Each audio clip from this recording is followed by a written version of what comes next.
О такой экскурсии Ярослав Колесов мечтал давно. Юный житель Нерюнгри увлекается всем, что связано с железной дорогой и поездами. Дома у него целая коллекция сувениров про рельсы и шпалы.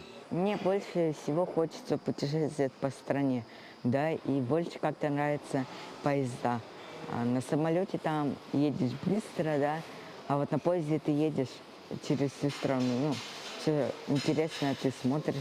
Ярослав инвалид по зрению, и перед Новым годом у него появилась возможность поучаствовать в акции «Елка желаний». Оформить заявку и описать мечту мальчику помогла мама, а в качестве волшебника выступил вице-премьер России Юрий Трутнев. Все заполнили, написали нашу мечту, и все. И буквально спустя 2 недели нам позвонили с нашей администрации города Нерюнгри и сказали, что Ярослав, его желание вытянули. А потом, когда оказалось, что мы вообще с республики одни вообще прошли, с республики Саха-Якутия, вот тогда я уже действительно Ярику говорю, вот это вот вообще чудо. Ярослав хотел побывать в кабине машиниста электропоезда, и его с мамой пригласили в электродепо Белорусского вокзала, одного из крупнейших в России. На входе инструктаж, затем экскурсия, а потом настоящий мастер-класс по управлению в кабине Аэроэкспресса. Вот видишь, здесь какой прибор со стрелочкой есть, вот такой.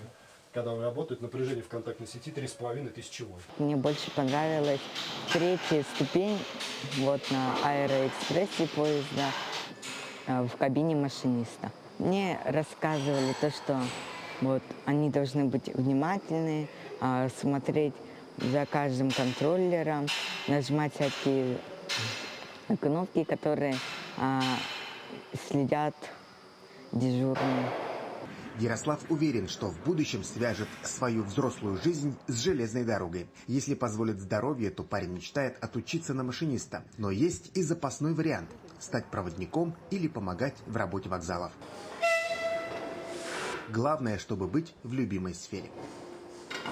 Максим Кардозу, Айтал Байтунов, Москва.